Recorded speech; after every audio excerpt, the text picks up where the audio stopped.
cold, out in the dark, something's lurking at the edge of the park. People be warned, people beware, there's a storm on the rise and it's covered in hair.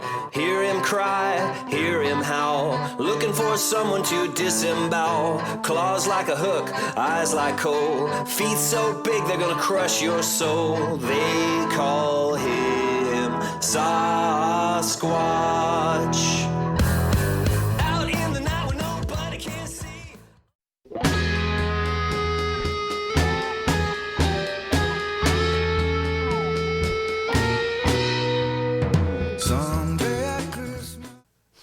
Can you believe it's December already? Happy solstice and Merry Christmas to all of you out there. This is Yowie Central. Welcome to the show. I'm Sarah. What a year, eh? It's been a rough ride for me and for many of you out there, and I reckon we need to give ourselves a pat on the back for making it through in one piece. What do you reckon? Before I get into today's show, if you've seen a Yowie or any other strange entity and you've been busting to tell someone but you're afraid that no one will believe you or that people might make fun of you, you've come to the right place. Here at Yowie Central, we won't laugh at you, we will believe you, and we will not make fun of you. If you've had a sighting or an intense encounter with a Yowie or some other weird cryptid creature or some other strange entity from beyond the veil, or you've got spirits or aliens visiting or taking you places, or anything else kooky or spooky, get in touch with me at yowiecentral@gmail.com. Now, I have a fabulous show lined up for you this week. My guest is absolutely fascinating. Have you ever wondered what a shamanic healer does? This week, we're going to deep dive into the world of a shaman. Now, if you don't know what a shaman does or what a shamanic healer does, stay tuned because you'll find out. My guest, Darryl Guy, reached out to me earlier on in the year to share his Yowie sighting, and he's going to share that with you on today's show. Darryl also happens to be a shaman, a shamanic healer, and an exorcist, which I find absolutely fascinating. It's a bit weird, but I find it really fascinating. So Darryl's Australian, and he's been based in Sweden for the last 15 years. And just to give you a brief idea, a shamanic healer focuses on healing your spirit rather than your physical body. They do soul retrieval and past trauma healing, and they clear homes and other spaces of negative energies and entities. They can banish demons and poltergeists and negative attachments as well. So you can imagine that Darryl is such an interesting person to talk to.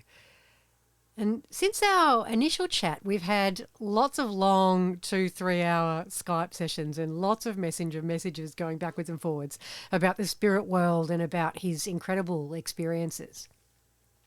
And I guess over the, I don't know, maybe it's been about 6 months or so, maybe slightly longer, he's really become a dear friend of mine. Darryl quickly realised in that first session that I had with him many months ago now that I had an attachment that I needed help removing, and it was making me really miserable. So I have to say that the difference in how I felt then to how I felt afterwards and ongoing, like for months afterwards, is absolutely remarkable and just blew my mind. I realised after working with him throughout various healing sessions and watching him work, that Darryl is a really powerful man. He's a powerful shaman. And he's legit and freaky in a really cool way. A couple of months ago, Darryl said that he really wanted to share some of his wisdom and knowledge with the Yowie Central listeners, and basically in order to reassure people that we'll all be okay despite the craziness of the current state of the planet, and that we can protect ourselves, we can nourish ourselves and cleanse our spirits, and we can access the spirit world if we wish to. You've probably heard me talk throughout the year about the fact that the veil between the spirit world and the 3D world appears to be thinning. And more people than ever are seeing yowies, they're seeing strange cryptid creatures like Dogman that used to be virtually unheard of in Australia. People are seeing Goatman, they're seeing strange entities with cat-like heads, they're seeing strange beings that look like trees and all sorts of ghosts and spirits and just a whole bunch of weird stuff from behind that veil. Darryl is going to explain why he thinks that is. And also, if you've ever wanted to know what an attachment is, Darryl is going to explain what that is and also what's happening to us and the planet in this 3D to 5D shift and how we can prepare ourselves for it. So, without further ado, here is Darryl, the shaman.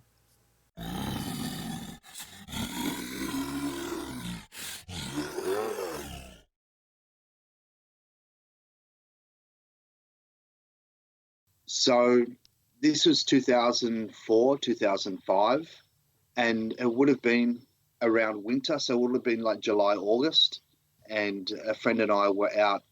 We like to go out west of Bathurst to get away from things. Anyway, this area, which is from memory, where Ophir Road and Williamson Road intersect. It's on a high point, which was a good place to go to look at the sky because there was very little light pollution and it was a high point. So, we would go there quite often, walk around at night, and this one night we noticed, which we'd noticed before, was a light down in a paddock. And we'd always thought it was a hunter's light, though we'd never ever heard any guns. And it just looked like somebody was spotlighting down in the paddock.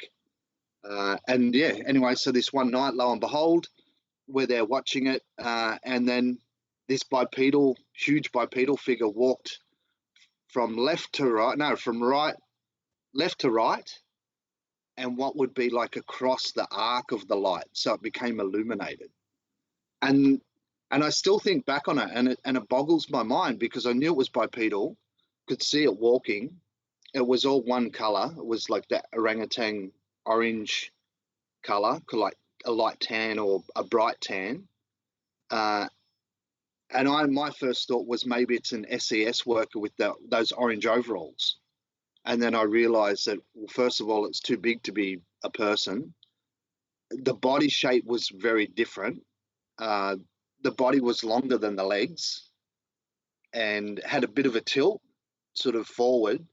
And when it walked, the arms and the hands came down around its knees. So talking to my friend, I thought it was maybe 500-600 meters away. He said it was 1 kilometer away. And this thing was huge. And the amount of ground that it would have covered as well from that distance was fairly big. And it was only a quick sighting. Like, it took maybe four steps, 4 huge big steps, and then it was back into the dark. But it was undeniably bipedal and just huge. So if it's 1 kilometre away, it must have been pretty big for you to be able to notice it. Yeah, quite large. I've tried to use the down in Copenhagen. There's the Guinness Book of Records museum, and they have the tallest man out the front, like a statue of the tallest man. So I've actually tried to use that as a height, looking at it trying from a distance, and this thing was easily about the same height. So that's like it's definitely over 2 meters, definitely over 2 meters. But it was big. We couldn't see any detail, like type of hair or a face or anything like that. But as it walked, the hands going around its knees, that's sort of really what spun me up, because the legs didn't look that long compared to the body, but the arms were like super long, if that makes any kind of weird sense. Yeah, and were they swinging with the Yep. walking motion like a human being's arms might swing? Yep. And it kind of looked funny because it was sort of like a loping walk, but the body was smooth. It wasn't sort of like the head bobbed up and down, Mm-hmm. but the feet it looked like a very big stride, which is why I say a lope, because it was just really like long in that respect. But very strange, but beautiful in the same time. What was beautiful about it? The fact that my mind was struggling to know what it was, and to see something so visible also, because you've got to, like this was in the dark, so we don't know where it walked off to or where it had walked from, but just to see this thing be illuminated by this light. And I'm not saying it walked out of the light at all, because it didn't seem like that. It seemed like it had come from behind the light and then walked across in front of it. So, and how long ago was this? This was 2004, 2005. Okay, and it's nighttime, and you're approximately a kilometre away. Yep. And you what catches your eye is this light out. It's in the middle of a paddock, though, isn't it? Yeah, it's in the middle of a paddock, and we've seen it before. Like we're walking along a ridge line, and it's sort of down below, but we'd seen that light a few times before. And it's just whenever it came our way, looked our way, we'd just sort of get down on the ground because we didn't want to be recognised or shot at, in case it was a hunter or, someone with a spotlight. But yeah, so we saw that light and we're looking at it. The next thing, this thing walked out in front of it. And what did you think it was initially? Because it was bipedal, I thought it was an SES worker in orange overalls. Mm-hmm. But he would have had to have like orange boots, orange hands, and an orange hood. Right. And it was too big. It was way too big to be a person. And people don't walk like that either. People don't stoop when they walk, which is kind of weird like that. And they don't have that. Human beings generally have a bobbing motion, don't they? And they're not. Their body isn't smooth, like it's gliding. Yeah, but also people are sort of, I see them as like a 50-50, 50% legs, 50% torso, whereas this would have been, like 60-40, where the legs were definitely smaller than the actual trunk of the torso, but still huge at the same time. Like it would have been, 9 to 10 feet easy if being up close to it. Did it look muscular and bulky or lean? It looked thick. The torso looked really thick. But again, we're at such a distance. Definitely there wasn't like a neck or a head. It was just one solid trunk. And these legs and long arms, like really long arms. And I think that's the thing that sticks most in my mind is the way that when the arm swung, the hands were around the knee. And I thought, that was weird because it didn't look like it was a normal, it looked like the knees would be lower because the legs seemed kind of smaller than the trunk. So with that light that you saw, was that was moving around because you thought it was a hunter? So it wasn't stationary, Yep. Was it? No, it wasn't stationary. It never made a noise, so it didn't sound like a car or anything like that. There was no Jenny sound that was associated. It would just sort of like move around slowly, and even to the point that when it looked at us, we could tell it was like there was a lens or something. You could tell when it was actually pointed, at our direction. So we'd just get down on the ground at that point and just wait. But that light, it's been a while since I've been back there, but we saw that light a few times. In the same location? And it was always in the same place, Right. always in the same location. Right.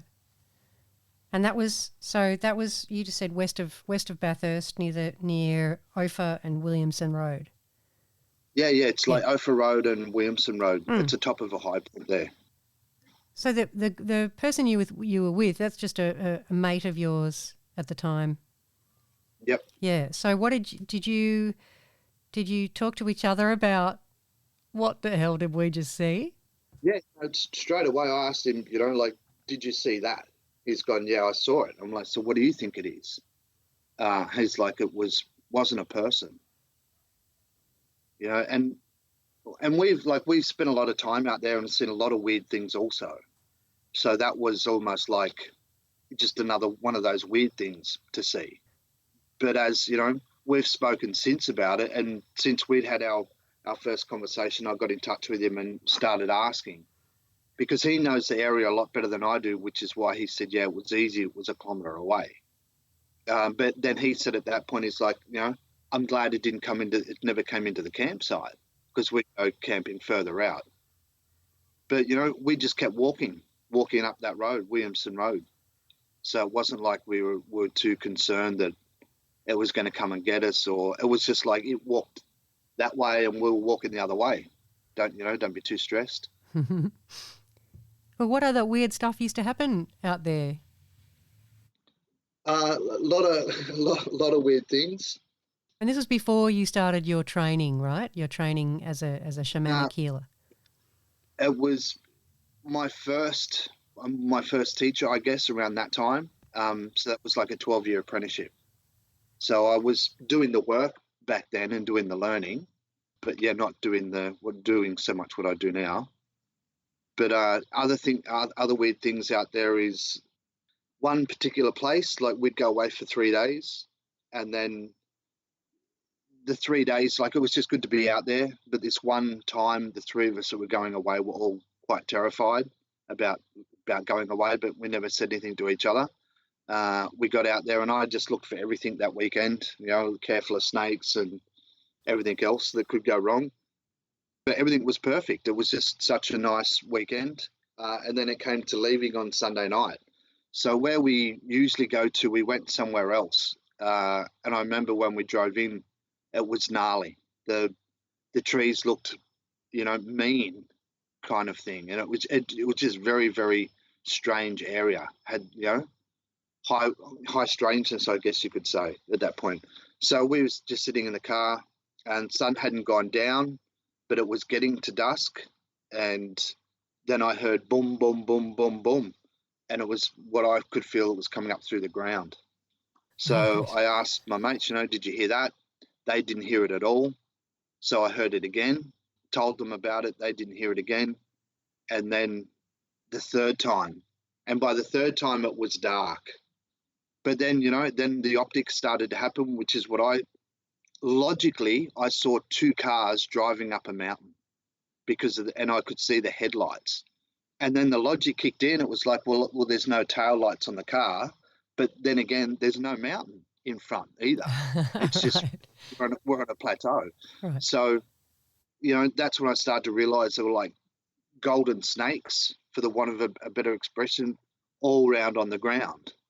And then the guy in the back was saying that the lovers in the trees were calling him outside as well. So, we had to tell him to stay in the car. And then my other friend said, don't worry about the snakes, look at the eyes. And that's when I looked up into the tree and saw these like sets of eyes going left to right, and up and down. And it was in amongst all of those eyes that there were these two huge eyes. And it's really the only time I felt like I was being sized up in the Australian bush. So the car wouldn't start, and then turned the lights on, and it all disappeared. Like it was just a tree in front of us, and then turn the lights back off, and it's still happening. But and these eyes were quite big. My friend that was driving, I've talked to him since, he said that they were red and came down to the bonnet of the car. Were sort of like at the front of the car, but I never saw that at all. I saw like an aqua blue color, and they were just big, but it looked like something was big enough to eat us, like easy. So we got out of there pretty quick. Apparently it chased us to one of the gates that we went through. And the guy, friend in the back seat, said that he watched it follow us, and then we just drove 100 miles an hour back to a sort of safe spot, then went through what the fuck was that questions, then decided we'd go back a year later to the same spot and reenact it, which is something that I found in my learning, is that you always go back to the same place, the same time, different cycle, you like reenacting something. Yeah, so we went back, and then the driver, he heard the bang, bang, bang on the ground. He turned around and said to us, stop stomping on the ground. I'm like, okay, well, you've heard it this time because I didn't hear it. And then he turned around and looked at us again, and I knew he was hearing it as he was looking at us, and he was making sure that we weren't doing it. And he's like, okay, well, there it is again. And at that point, I'm like, we got 5 minutes, boys, before this thing's going to come out again. So what are we going to do? We left that area, went across the river, and was watching it back, that area back from the other side. So we didn't see anything sort of too hectic manifest at that point, though for a couple of hours we were all aware of one light that wasn't coming up off the horizon like all the stars. And I'd had it actually pegged up against a post just as a standard to watch, watching things move. And how long stars move from this post is like the time guide kind of thing. And then we all started talking to each other about it, and the fact that we've all been watching it and it's not moving. And that's when it actually started to glow in intensity, changed intensity. And then it just took off from right to left looking at it. It streaked across horizontal to the ground and then went straight in. And like it went across and then down. But it went so quick, it left like a light streak. And then 5 minutes later, it just reappears back in the same spot. How strange. So, and we watched that for maybe another couple of hours. And then when the moon came up, we decided to go over there and have a look for ourselves, which was a little bit nerve-wracking. But, but nothing happened at that point under the moon. But, this is that general area. So when you guys were sitting there and there's all these sets of eyes and one set of really big eyes, you turn the headlights on and all there is a tree. There's nothing there. Is that right? There's nothing there. Wow. Like, the light activity just stopped. And at this point, there's still what I consider these golden snakes on the ground. What? To me, that was that was really beautiful to watch. What, so it was just like looked actually like a snake, or are you using that as a metaphor? It looked like a snake? Looked like about 20. Right. How bizarre. And, it actually looked quite stunning. But these eyes, and it wasn't just one set. I could see pairs of eyes bouncing around as well. So they were moving around, they were moving position. Like they were eyes that were in some being's head, and the being was moving around. Is that what you mean? Yeah. And like when people talk about eye shine, if it's the eyes are just being luminous on their own, then this thing had eye shine, and it was big. Like it was huge. But when the lights got turned on the car, there was nothing there. So like. But then again, I probably wasn't looking for anything other than the lights. But for me, it was that distance, that space distance also was compromised, because it didn't look like they were in the tree. They were too close to be in the tree, because we were a good 3-4 meters away from the tree. And these things, like my friend said, he felt that they were right in front of the bonnet of the car, which is why he wanted to leave pretty well straight away. And isn't it interesting that he saw something completely different to what you saw? So you both saw eyes, but you saw a completely different colour. Yeah, exactly. He saw red, and I did not see red at all. And now with the hindsight, with the knowledge that you have of the invisible world of the dreaming, what do you think was going on there now with the knowledge that you have now? One of two things is that, one, it could be a death tree where the Koreans would put the people up in the tree before they buried them. I know of a friend of mine moved to an area that's got one of those on his property, and an Aboriginal warrior spirit had come down and told him, just don't go up after dark, because that's when the spirits come down from the tree. So, like, to me, there's a logic in that. But also the other part of knowing what I know now is that, there was something coming through, and it given us warning, like the big thumps from the ground, and this thumping came from out of the ground. Like I could feel it as much as hear it. But again, when we went back the year later, I didn't hear it at all. It was my other mate that heard it. So to me, it's, you're in a space and something was coming through. But I'd like to go back just to look at the tree, see if it's marked, and go back and see what happens around it.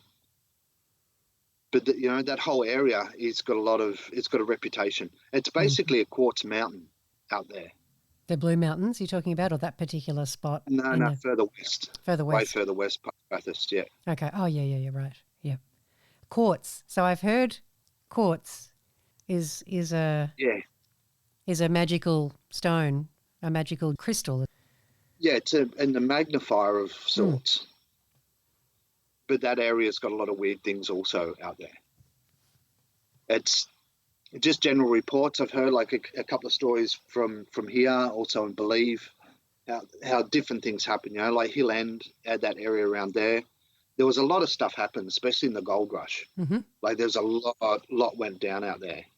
But also, I guess one thing is when I get back to the event, when I first heard this thing going boom, boom, boom, I did see in my mind's eye like an Aboriginal painting.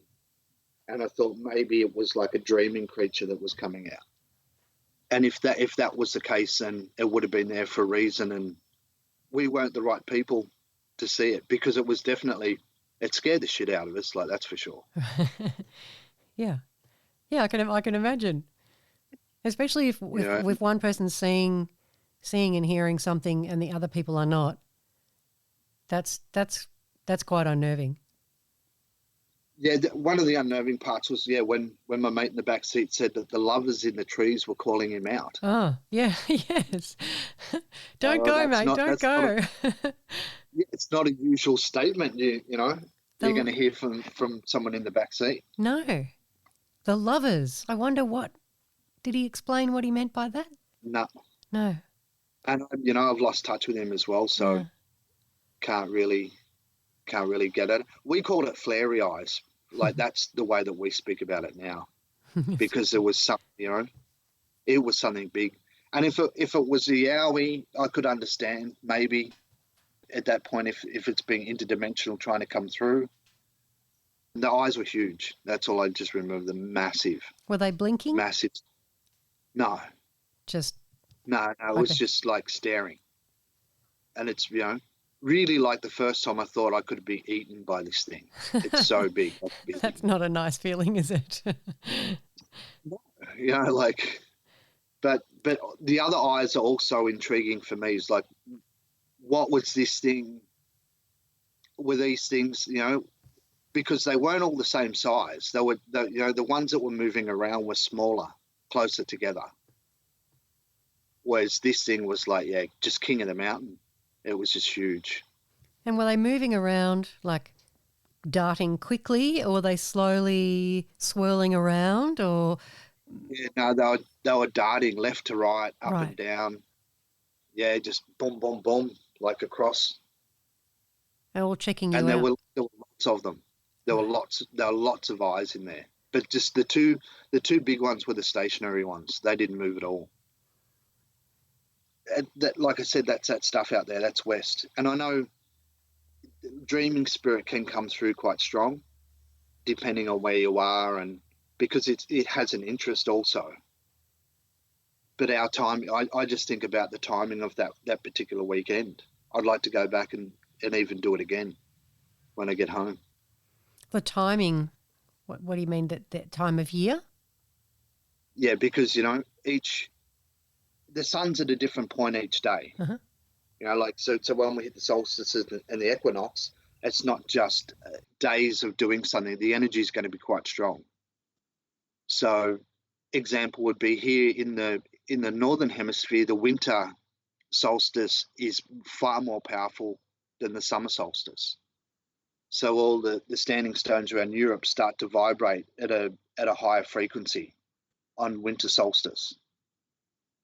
But there's a few theories of that. So like literally your ley lines, the sun's coming up at different points along the horizon between summer and winter solstice. It's going to be lighting up different paths as well, right, as it moves along. As like ley lines, like the meridian system of the planet. So the energy moves around it. So the day that we were there, it's better to go back, like I said, to reenact it. You go back on the same day of the same time of year, at the same time, and see what happens. So we did it a year later, and we got the thumps out of the ground, but we left at that point. So maybe because we'd left the immediate area and we were watching it from across the river, then that light came out. And to look at it, it was no different. That light was no different to the one that we would see in the paddock. Whether it be a Moomin light or, Moomin light, too much movement up here. People call it a Moomin light or whatever, but this thing acted on its own intelligence enough that it streaked across the ground and then went down into the ground. right. But, once we were talking about it, so it was like it had an intelligence of us in our own conversation. And didn't want to be noticed? So when we started to talk about it together, then that's when it actually started to interact. Started to like glow a little bit and then change intensity and start to do more than what it was when we were just looking at it and not talking about it. I wonder if you go back to where you saw the Yowie, and because that wasn't exactly the same spot, was it? It was a different spot. No, different area. Yeah, so way different area. Yeah, so I wonder if you went back there, you would see that same light that you saw that illuminated the Yowie. Yeah, well, I'd like to. That area that we saw it's got a massive granite outcrop as well. Like basically along that ridge, there's a lot of granite up there. It's the high point as well. But yeah, I'd like to go back. There's another area that we go to, which is a long time before that. There's a place called Mount Pleasant, which is just outside Bathurst. We'd gone up walking where there's a quarry there now, but there used to be a knoll hill up there. We'd found a footprint, with the three-toed footprint. But again, that was a single footprint. We couldn't find a second one anywhere. But it was super big. One big toe and two other toes. So it wasn't like a human print at that point, and it was large. And that area as well, we'd been there, I guess, one afternoon, and the only way I can describe it is the sound of children playing, like 2 or 3 young children playing around. I heard that noise quite strongly, and I kept thinking, somebody's going to come up with kids, somebody's walking around up there, but there was never, we were alone at that point. But I've heard the same thing halfway down the Megalong Valley as well. We used to have a bit of a medicine wheel down there, and we'd be down there working in that by the stream, and just hear this like children in the bush. I'm talking like it's thick bush. It's not like you've got any real trails through either. But there were no kids. There might have been something hiding behind the tree, but it was just something so audible and borderline spooky, because you wouldn't think that there were little kids running around in the bush, like 2 or 3 having fun kind of thing. But those two noises were exactly the same. They were different places. Yeah, well, people have reported three-toed tracks before, and it isn't uncommon to have one track reported. We think that just one. It's like like it's out of nothing onto the ground and then back into nothing. Yeah. Either they've materialized and dematerialized, or they have used other things. They've got a long stride and they've used rocks or grass or something else to stand on to hide their tracks, to disguise their tracks so you can't work out. So they might have had no option but to leave one footprint, but then have managed to find other stuff to walk on. Do you want to talk about being a shamanic healer and what that's all about, and why you reached out to me to share some of your knowledge with the Yowie Central listeners? Because I know you wanted to share some of that hope and reassurance that even though there's lots of weird shit going on at the moment and the veil is thin and people are seeing all sorts of strange beings, that you wanted to reassure people. Yeah, as a shamanic healer or a shamanic practitioner, I've had a bit of a different life. Hasn't exactly been normal. And I guess that, when I talk about certain things, some people are going to agree, some people are going to disagree, and some people just aren't going to give a shit. But, that's not my sort of worry or problem. But yeah, I'd like to give people a little bit of hope, because at the moment, a lot of people talking about a great change that's going on, and that there's this culmination of events are going to happen, and if we don't do this, we're going to end up in a bad place. Well, essentially, the great change is upon us. It began 2019. We don't have a real choice whether we want to change at this point. It's just how we change. If we don't choose the change, then that change will be dictated to us. But as a shaman, I'll try and explain things pretty simply. Shamanically speaking, there's two worlds. You have the visible and the invisible. The visible we can all see and taste and touch and feel, but the invisible, which is around us, which is, as I explained in our first chat, this is the same space as the dreaming, as the Aboriginals would say, like it's the dream time, it's the dreaming. It's where we go to when we dream. And as a shaman, I know that basically we are all just ingredients in a great cosmic soup, and we just don't see the liquid that we're in. There's a lot of things live in the invisible world, which a lot of people hope to see. A lot of people go out being psychic investigators and things like that. But when you start seeing it, it's maybe a bit of a luxury that we can't see it, because, some things you just wouldn't want to get out of bed for, basically. At this point in time, the frequencies are being raised. It's, the only way I can put it is like there's a volume is being turned up. So another expression is that veils are thinning, or the invisible world is becoming visible. As human beings, we have physical bodies, which is the one everybody knows, but we also have invisible bodies. We have an invisible mechanism, which I can send, I don't know, maybe I've sent to you that picture about the 4 stages, and that can be available also so people can use as a reference. But basically, you have the physical body everybody knows. There's your 3D. Then you have a chakra system. So chakra system is what is being called as wheels, or chakra means wheels in the Sanskrit. So that's the 7 frequencies within the physical body, going like base to sacral chakra, to solar plexus, to heart, to throat, to third eye and crown. So at each level there is a frequency or a resonance. There's 5 above the head also, which make up 12. And between each of those levels, or between each of those chakras, there's a matrix. So if you can imagine that each chakra level has its own specific energy body connected to the physical body. So if there's 7 of those in the physical, there's the matrix between all those. And that's basically what we call the aura. And this is where emotions, thought form, the higher frequencies, that's where that kind of stuff sits in our energy field. So that would be 4th dimension if you're going to get at it in that way. Then a dimension deeper than that is a thing called Hara line. which, is kind of my favorite. Excites me a little bit. So it's a line that begins above your head, goes down through your body and anchors into the earth.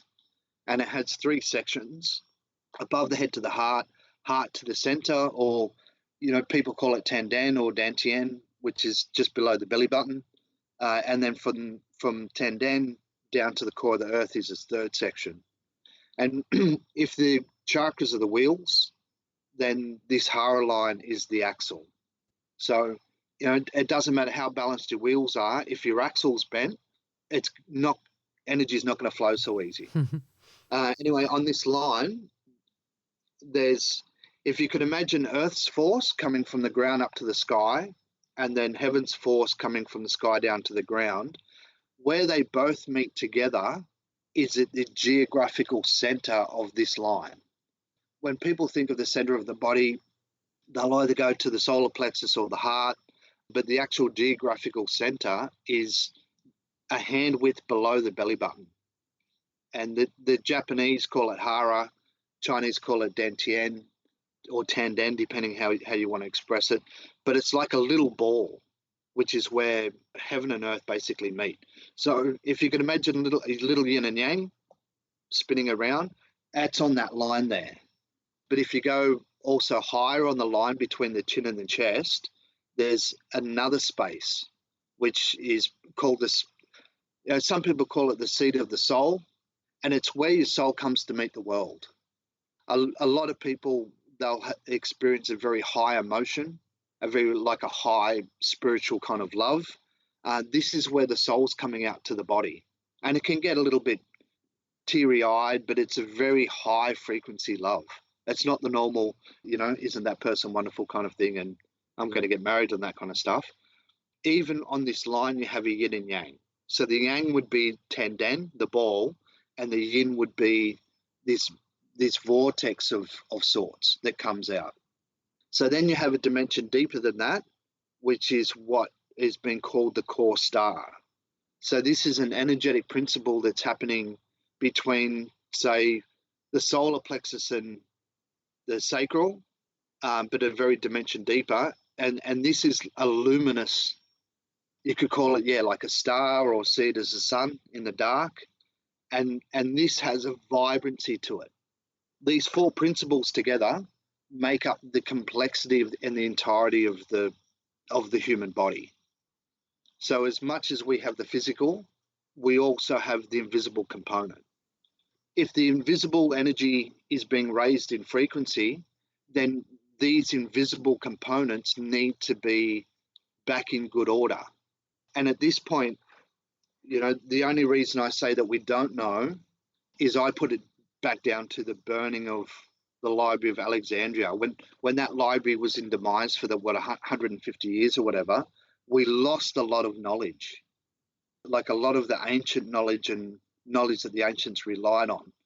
That event put the West into a dark age, but it never touched China, never touched Japan, never touched the East, and they still have these energetics teachings in the foundation of what they believe in their modalities.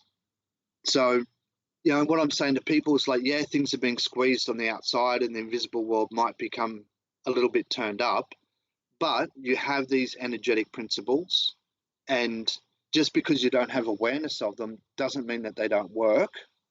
But also, it's my own belief that this is a time that we start to regain awareness of these energetic principles, because essentially we're walking around with 1/3 of what we think is to be the truth, where there's 2/3 that actually the invisible impacts the physical. It's like spirit will nourish the body.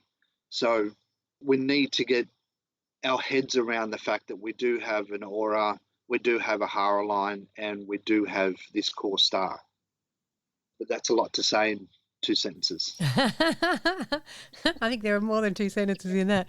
So basically what you're saying to people is, even though there's big changes happening and people might be seeing more strange cryptid creatures out there. They're seeing beings, they're seeing ghosts, they're seeing orbs, they're seeing UFOs, they're seeing dog man, they're seeing goat man, they're seeing all sorts of strange beings out there. What you're saying is to not be afraid, because if you can work on harmonizing all of that, all parts of your body and soul, which includes the Hara line and your chakras, then you have nothing to fear from all of these entities. Is that what you're saying? Well, yeah, the simple mechanism of fear even sort of starts in the brain, takes hold of the heart, and immobilizes the physical. So when you look at this Hara work and Tenden, the Japanese would use that in the sense of when you're in Tenden, you don't have fear. Mm-hmm. You know, you're grounded in your body, so your mind can't get you in that trap. It can't start the dialogue of what's going to happen, and the emotional pendulum is quite still. Fear doesn't really come into it when you're grounded in the body. But these things, the invisible world, they've been there for a long time. It's just that this point now, our awareness and consciousness is changing. So our perceptions are now starting to open up towards that. You have more chance now of walking into the bush and connecting with nature spirit than you did even 2 years ago. It seems to be a lot more palpable, which is, you know, it comes back to that expression of the veils are thinning. We're starting to lose that, what I would say, that gap of innocence that keeps us relatively innocent to what's there. That is starting to disappear. But again, you know, these things also, there's things in the invisible world that will use us as a hotel and eat us. That's reassuring. Yeah, which is real nice thing to say, and everyone now's going to start to panic about what's under their bed. That's when we call you, isn't it, to get rid of these some entity that's eating us. Yeah, me or Bill Murray, you know, one of those two.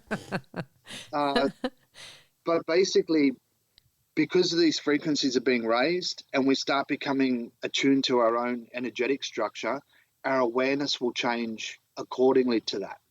It's not just we're going to perceive things mentally. And as I say, if you're grounded deeply in Hara, you begin to perceive the world from the edge of your aura. So you might walk into a room now and feel that there's a heavy energy there, whereas before it wasn't apparent. Or, you know, you start to have an impending sense or a clairsentient sense of, you know, you think about someone and then they call straight away. You know, there's that kind of body intelligence. So when we start to become quite grounded, we have more than just our perception.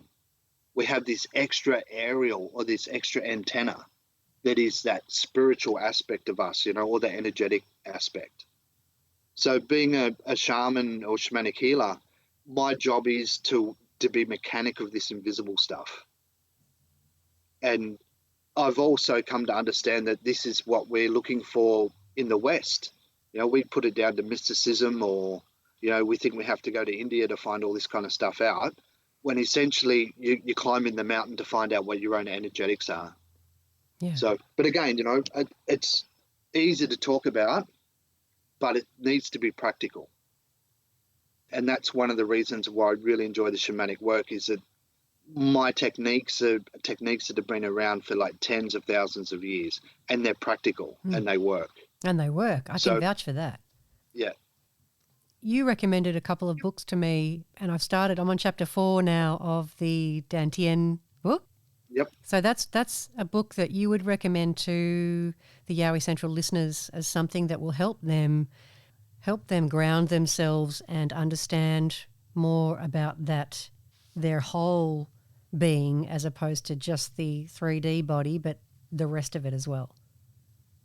Yeah, correct. We need to know something abstract before we can get into its detail even. So those two books, like that first one, Dantien, that's a very simple, easy layman's book that anyone can read. And like it explains, like right from the start, we have this energetic center that can give us so much joy in our life. and it explains the very simple aspect, like the way that we can live with this thing. Like he describes it as being a compass. We have this inner compass that we know when to go, where to go, and why to go, which for most people they can't get their heads around it because there's this mental concept. So yeah, for sure, that 10 book, which is by Peter, I can't remember his last name. I don't have it in front of me, but actually, hang on. Yes, I do. Dantian, Your Secret Energy Center by, is it Christopher J. Market? Yeah, Christopher Martins, yeah. Christopher Market, yeah. I can put that in the, when I post this show, I can put that in the comments on the Facebook site so people can read the name and you can buy it as an ebook. I've got it as an ebook. It wasn't expensive. No, it's a pretty old, it's one of the older books. And it's quite easy to read. I'm finding it easy to get through. It's super easy to read. Yeah. And once you have that basic, even that abstract idea about its multi-function and how it works in relation to how we perceive it and stuff like that, then you can build on what's going on. Yeah. But even for people that, people want to know how they clear their aura. How do you get this line straight? How do you connect to this core star? Well, the clearing the aura can be done, different ways. People like to use smudge or sage or copal or, frankincense. That was the whole thing with the church as well. They're just basically smudging the whole place with those big, I forgot what they're called. Oh, big things that swing. There's a special name for that, and I can't remember. It's been many years since I went to church. Can't remember, but yes, the big incense holders that they swing around in church. Swing around, yep. Yep. Jump into water, especially like a salt water, like the ocean. That clears things energetically as well. There's meditations that people can do to clear the aura and the chakra system. So, like, essentially, if you have a run-in with somebody and you have an argument, the energy of the argument will still stay within the auric structure. It's linked to emotion and thought process. So if you have a bad situation, you can then clear your aura and you're going to be back and centered a lot quicker than somebody that's still, stewing over the argument. And you said to me something that I wasn't aware of in our first session, that if you have something traumatic happen, a piece of your soul energy stays there in that moment and you need to go back and get it. That's the soul retrieval work, which I don't know if you want to go there now, but I thought that was really, really interesting, and that could be preventing people from feeling really good, is because they've had traumatic times and they need to go back and get those pieces of their soul and seal them back in again. Western medicine has its place, even though the work that I do, I'm not going to say Western medicine's shit or psychology is shit, because they do have their place. Science is caught in its own little trap that it needs to prove something before it will believe it. But even in this sense, I gave this example to somebody. If I work 100 times on 100 different people and I get the same result of change 100 times, I've just turned the hypotheses into theory and made it practical. And the result, those 100 results of it working, would come down as the fact. So in science, if you get the same answer 100 times, it becomes a fact. But a lot of people say that the work that I do and that other people do is the hocus pocus world. Well, if you're going to want to believe it, you're going to want to believe it. But we have physics. What Max Planck brought through back in the early days about the quanta and wave theory, and the energy is there, even if we can't see it. This is what the shamans have known for like thousands of years.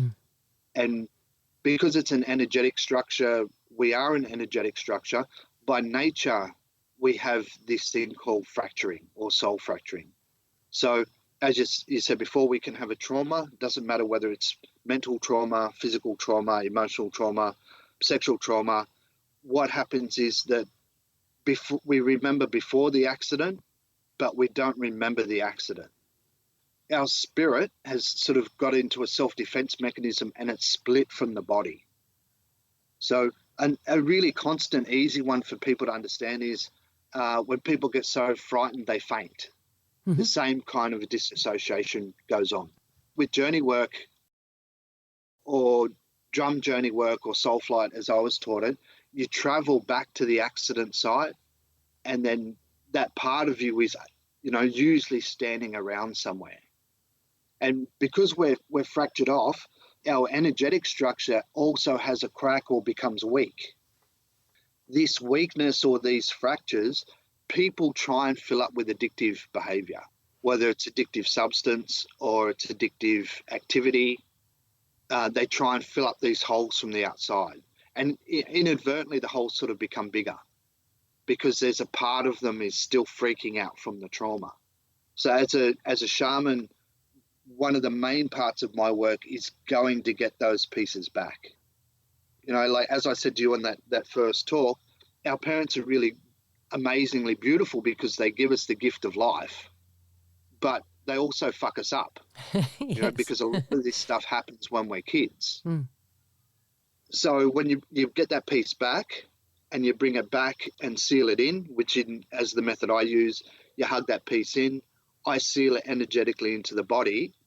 And what happens is that part that's freaking out, first of all, it's no longer freaking out because it's home.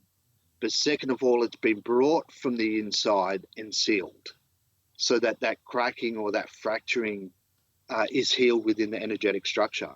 And that in itself just brings about a sense of calmness, of groundedness, of a kind of strength. That emotional strength is a way most people sort of regard it. But yeah, that happens a lot with this fracturing and trauma. I've certainly felt since we did that healing in the first session when I spoke to you, after doing retrieving some of those pieces of my spirit and also doing the removing of that attachment, I feel remarkably different. I mean, I'm still, as we said, I'm still human and things still go up and down, but I don't feel anywhere near as miserable as I felt then. And it's still, what is it, 4 weeks later or something like that, or six weeks or since I first spoke to you, still feel great. Yep. Yeah, that's this sense of being. Yeah. Like, depending on the condition of our energetic structure determines our whole sense of being, whether we're happy, whether we're ungrounded, whether we're running around like maniacs. And like I said, these things in the invisible world can eat you. We can become hotels.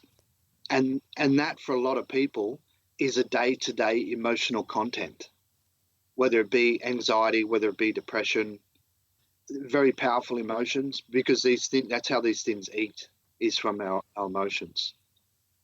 Can you explain, you did for me last week, but could you explain for the Yowie Central listeners what an attachment is? How does that work?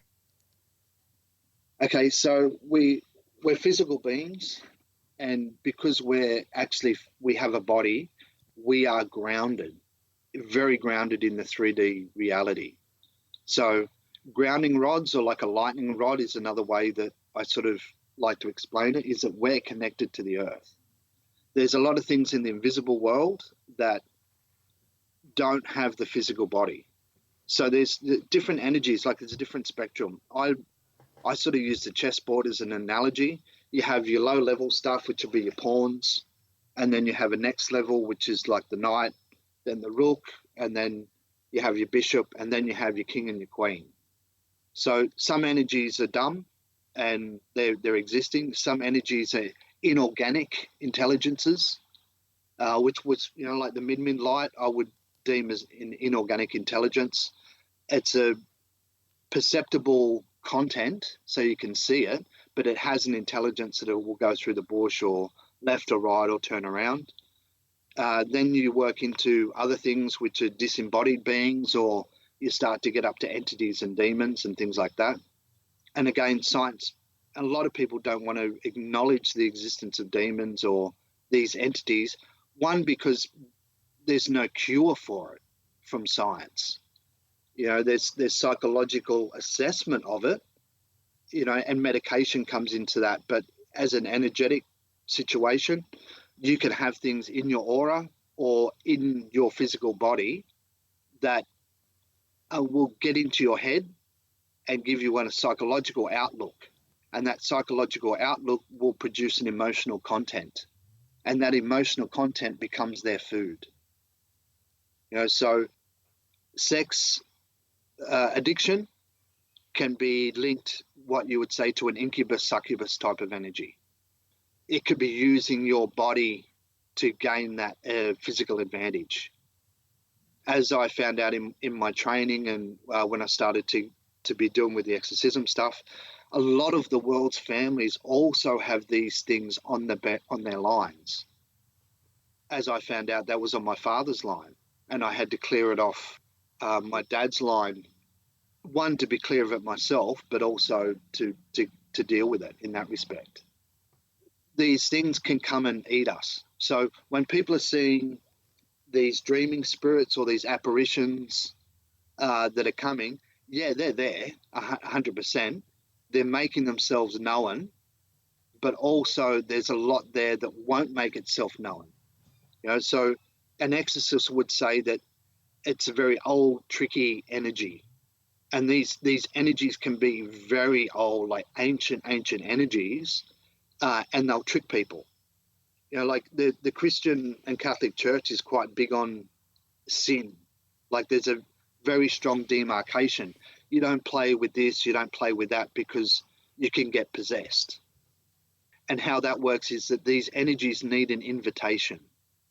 Maybe when it comes to an ancestral thing, you might have had somebody 5 or 6 generations back that, have asked for help, and they've got this lower frequency energy that's turned up to do the bidding, whether it be magic or, people into channeling or whatever. There's a lot of things that live in the invisible world, and they will give us information just so that we make the connection. And that connection is an invitation. So if you play with an Ouija board, there's an invitation for something to come through. If you are not fully trained with your healing and you just want to go out and help people really quickly, you might open yourself also up as an invitation, because not everything that's invisible is all wonderful and good and healing. I had one client who for 3 years was convinced that he was talking to 7 gods and goddesses to get certain information. And it took him 3 years to figure out that it was just one entity, and the entity was lying to him the whole time. And this is how it works. So we're not totally infallible when it comes to being all holy and pure. But again, Western culture doesn't really want to know the full extent of how close we are to the invisible world, because one, it just changes the paradigm, but also you have a certain responsibility.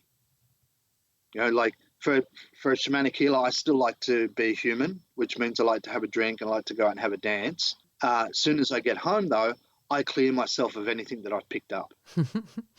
Or if I meet a prospective partner, because sex is also a big invitation to pass these energies around. It's a hard one to bring in that, oh, hi, I think you need an exorcism before we have sex. It's so romantic. Very weird conversation. Just hang on a sec before you take off your clothes. I've just got to do an exorcism on you. Yeah, just let me get out the cross. But I'll just need the holy water. Just a minute. Yeah. Hold this crucifix. Exactly. The joke about that is it can always be done after. Clear yourself up. Okay, right. But the invisible world, there's a lot to it, and it's becoming more known now. So, yeah, if we are heading towards a time of confluence and things are going to get all squirrely, then where we're going to pick it up from the most is going to be our inner landscape. So it's going to be our psychological makeup. It's going to be our emotional content. And we need to be as strong as possible, because it's already begun. And a lot of people are getting stressed. A lot of people want to know what they can do. And an easy one, and this is one that we can go through now, this is how to contact that core star, which is basically the essence of creation that's in everybody. If people want to go through that, you just got to close your eyes and be in the dark and let your awareness drop to around your belly, around your stomach area, and you just see into the dark. And now imagine that there's a little sun in that darkness and it starts to get bright and the luminosity starts to grow. And then you may feel a sensation around in your abdomen, and you get this to glow brighter and brighter and brighter, and to get into the feeling. But don't think about the feeling, because that's thinking and feeling are two different languages. Get a sense of this star growing, and you can take it a next step and ask it to grow brighter again to saturate the physical body. And you may get a sensation that goes through your body. And then you can ask it also to grow brighter again and to go through your chakra system to saturate your aura. And see it glowing bright like this little sun has been having a supernova. And that energetic correspondence, or that feeling correspondence is how you detect or you become aware of the energy in the body.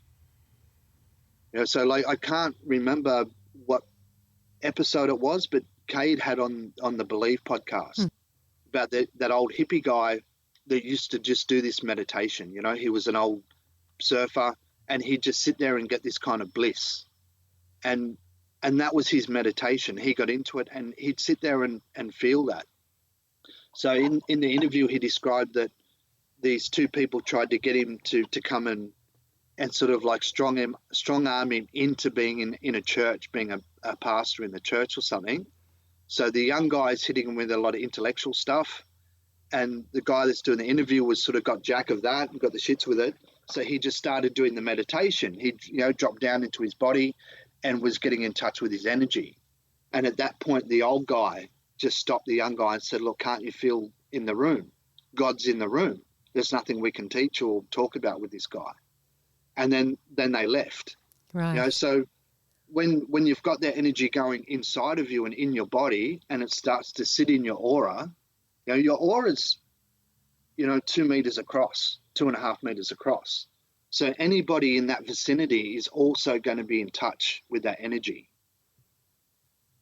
We're starting to align with that higher frequency. It's on the outside, because as humans, we are playing catch up to that. But it's also that sense of being, which is the most important thing. I want to let people know that you have hope. You're not doomed to be stuck in this Armageddon hellfire situation. There are energetic principles in the body that, when they're in alignment, produces a natural bliss. Like a self-contentment, a feeling of being taken care of. It's that mysticism, mental, emotional mysticism labeled by the West, that's actually just a mechanism within every human being. Don't give up hope, people. Know that you've got something to be aware of and you've got something to move to. But also, it doesn't matter how hard it gets. And again, this is in the second book that I told you to get, the Hara Vital Center of Man book. He describes it as a hidden wellspring of strength that just keeps coming up and coming up, and it helps you to endure the unendurable, which I think is its greatest quality, because we have a lot that we're trying to deal with on a day-to-day basis in this crazy, fucked up society, let alone our day-to-day relationships. And it's like meditation. When you first start trying to practice doing it, it doesn't feel comfortable, and you're not quite sure what you're doing, and you can't still your mind. But the more you practice it, the better you get at it. And I'm thinking that what you're talking about is similar. You for the listeners out there, there is, everyone can do this. Everyone can access this. You just need to learn about it, learn how to do it, and practice it, and you can do it. Yep. Every single person has the capacity to do this. Exactly. Yeah. because it's like we have a hidden cheat code already installed. It's just that nobody's told us that this thing exists. Yeah. So if you don't know something exists, you can't ask a question about it, let alone put it into a reference of experience. And we've also been told that this invisible world doesn't exist. And all these beings, these entities, these, this whole world that you and I know about, we've been told that that doesn't exist. Certainly in Western societies, certainly in my experience of the Catholic Church, which is what I was brought up in, this kind of thing, the invisible world doesn't exist. And if it does, it's just demons, and you need to get rid of those. Exactly. Yeah. But we're not taught about this, or how to access this, or how to find this within ourselves at all in our society. But you can. Everyone can. Well, but again, I put this down to we lost the Library of Alexandria. So when you're ignorant, a falsity can become a truth, and you'll fight for that truth also, which is that human fallibility of, we don't want to be duped. We don't want to think something we've given our time and effort into and built our reality on. We don't want to think that could dupe us, because then what have we got left, really? You start telling people that everything that they've relied on, you've now taken away. You've put people into a lesser situation than they started. And this is something I find a problem with at the moment. A lot of people are doom and glooming about what's going on. And we don't need to doom and gloom, because first of all, we have an opportunity to discover a whole new perceptive landscape, which for me is always an exciting possibility. It also means that life doesn't get boring. When I was younger, so I guess a bit of a background for me and my work. I've been into this since I was in my late teens, so coming up to 30, 35 years of learning. One of the greatest lessons I learned was from a Lama, my refuge Lama, good old Lama Trijam. He knew that I had a bit of judgment, like more judgment than the Old Testament God. So he tried to teach me to get beyond that. And his way was to go and see everybody as if they were glass, like all crystal clear, like perfectly crystal clear. So it took me like 3 or 4 days of non-stop walking around, trying to see people as crystal clear. And I saw them as suits, as hippies, as housewives, as ferals. There was this kind of judgment label going on. And then one day it happened, and everybody just became souls. And for me, that was a profound moment, because I realized what I was amongst these other souls, and that we were just all in the same boat together. And it helped a lot, especially that mechanism of you're just seeing souls. You're not actually seeing a person anymore. And ironically enough, it freed me up. Like I got out of that little cage of judgment and making the story before you've talked to the person, judging the book by the cover, so to speak. Which is, again, that's just such a human condition.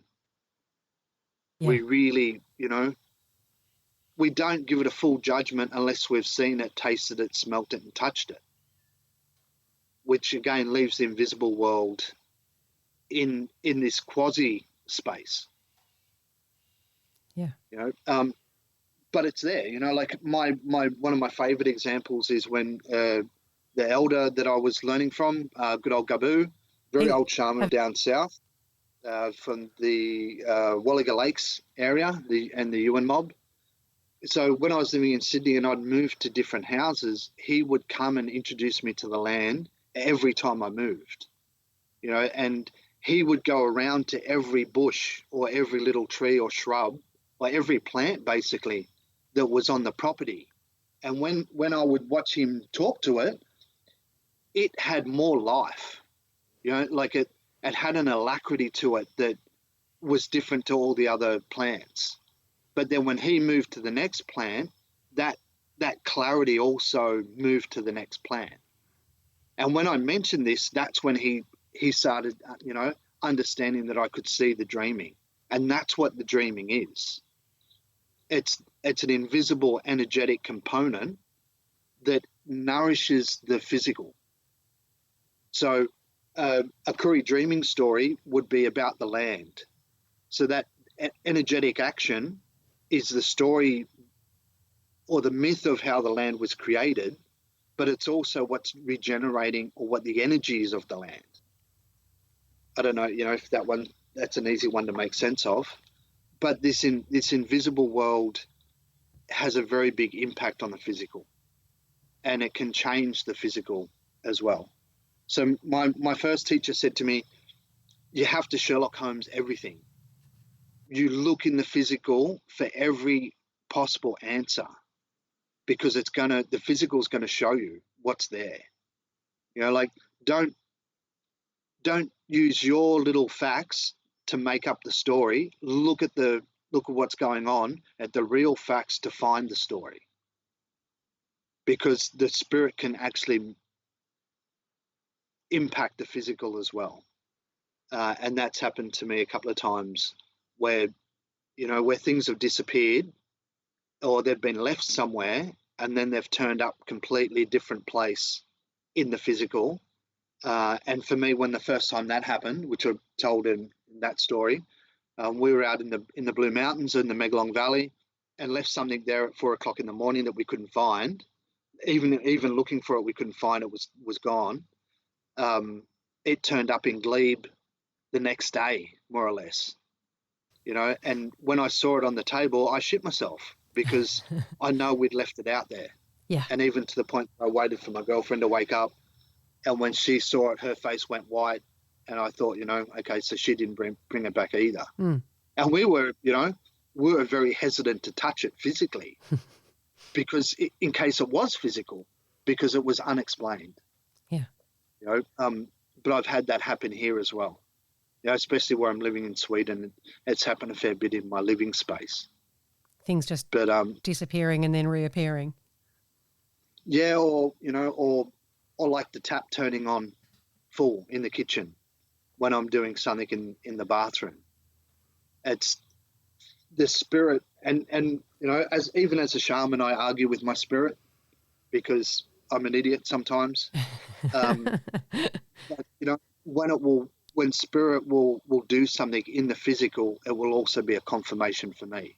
Like get it through your thick head kind of thing. Like this is a situation, don't have the doubt, go at it. Because we need to discern, like I'm talking about something really quasi here, like quasi-scientific for sure, but you never stop asking questions. Always try and find cross-references to things. If it happens once, maybe a coincidence. If it happens twice, look for it a third time. So for me, when something happens 3 times, it's a confirmation. A confirmation that spirit is trying to tell you something. Yeah, and it's a cross-reference. Mm.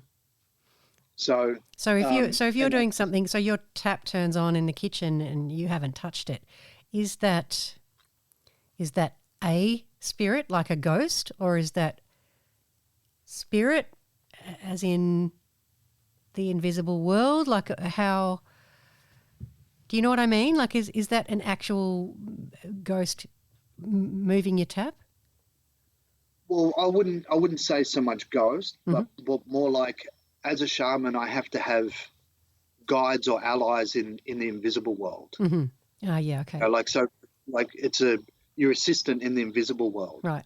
So, and that particular time, the tap turned on in my kitchen, I was going through something in the bathroom, which was, I was questioning my own self-fiction, like how much of this was I making this shit up? Mm-hmm. Right. When I was doing that activity. Okay. And that was a confirmation that no, you weren't making it up, because what you were doing, here's the relevance. Yeah. And again, there was a second person that saw it, knew that there was no way I was in the kitchen, and asked me, how did you turn the tap on in the kitchen from the bathroom?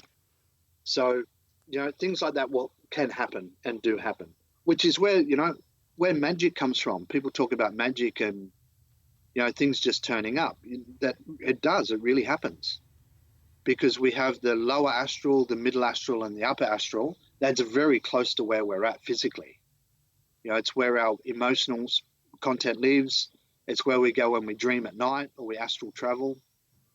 Things like elements, elementals, or earth spirits live in that realm as well. So there's a lot around us, but I would say it's more an ally doing that activity than a ghost. Right. A ghost is a human without a body, more or less, a soul without a body, but a soul that still has an energetic principle to it. It's like it still has bodies from the aura. So that hasn't gone back to source or back to creation. It's still stuck within an area. But that's a whole other. We definitely need to have a session one day of talking about ghosts and exorcism and things like that. We don't need to do it today, but I know there are people that I've had lately, people contacting me, and I've had talking to witnesses talking to me about paranormal activity, as in ghost activity, that's feeling negative and frightening, and people waking up with scratches and things flying past their heads and almost hitting them. Activity that doesn't feel like a guide or a spirit helping out. It feels malicious and malignant. Malevolent. Yeah, malevolent. Yep. All the M words. So it'd be nice to, I don't know if you want to touch on that now, but it'd be nice to at some stage for the listeners out there who are having that stuff happen and are, frightened, to understand what's going on and maybe what they can do about it. Well, first of all, unless it can launch something off the wall and get you in the head with something physical, all it can do is make you frightened. 9 out of 10 times, if you have somebody that was just had a really shitty life and they were angry all the time and they didn't like people, then when they pass, there's maybe a guilt or something holding them back from crossing over or going back to source. So that hesitancy to make that journey can keep them stuck here or in the astral content, right? So if you're now moved into angry person's house, they know that you're there. They can see you probably more than you can see them. So they'll do things to try and get you out because you're in their space. But again, emotion can be a very, very powerful food for anything. But a demon's a lot different to a ghost. A demon is a very destructive, intelligent, destructive energy. The opposite to like what people would think an angel or a healing guide is. One's creative and the other one's destructive. They're just doing their jobs. People shouldn't take it personally. If anything, take it as a compliment, because the brighter the light, the darker the shadow. So if you're getting possessed, more than once, then you're maybe like a Michelin star restaurant that doesn't write a bill, or you're playing around with things that you don't comprehend. You're playing with fire, and a lot of people do that. Playing with Ouija boards and seances and calling shit in that they shouldn't be. Yeah, which we all did as kids, we all played with the Ouija board. Yeah. No one told me at a young age what I was doing. But the ghost activity, that's a whole different story. I'm now living in Sweden, especially in Stockholm. A lot of people died in their homes because there were no hospitals to die in. There was no hospice situation. And like here, you've got buildings that are done built in the 15th, 16th century. So, there's a bit of age to it. So there's a lot of things can live in places after a while, which are ghosts. But like I said, they can only make you afraid. So you can tell them to piss off. And if they don't want to piss off, then you can try and delineate a boundary. So embodied people, incarnated people, we have a lot more power than the invisible world for the simple fact that we're grounded. We are in that 3D capacity. So we can make, with our voices, we can make noise that sits on the ether, which is where people say prayer is so strong. You're reciting a frequency that's, they're filling the room with frequency that could change a lower frequency into an upper frequency. The light and the dark stories, again, if people understand about the old science of alchemy, alchemy wasn't so much turning lead into gold, it was about changing a frequency, like a very spiritual science. You go from being a bullfed rugby player, nothing against the rugby players, but you go from being a bullfed to you change the frequency up that you become like an enlightened philosopher. That's the same as an alchemical process of lead into gold. It was very symbolic in its expression, alchemy, because of its heretical nature, when a lot against what the church was espousing. But as we get towards these freaky times, a lot of the heavy energy is there to be transmuted. And this is what we're about physically. So people have an ancestral frequency, like, to me, there's a sort of like an ancestral frequency, like a soul frequency that you're born into, like a genetic frequency, but there's also a land frequency that you're connected to. And these can have an epigenetic content. So whether it be a demon, or whether it be a psychological habit, or even an addiction, an energy can run down through the generation. So if your great-great-great-grandparent couldn't get through the issue, it goes to your great-grandparent. If they couldn't get through the issue, to your grandparent. If they don't get through the issue and die and lose a body, it gets put to your parents. And when they pass on, then it gets put through to you. This is epigenetic trauma. A lot of people say that they want to heal their ancestors, or they're healing for their ancestors.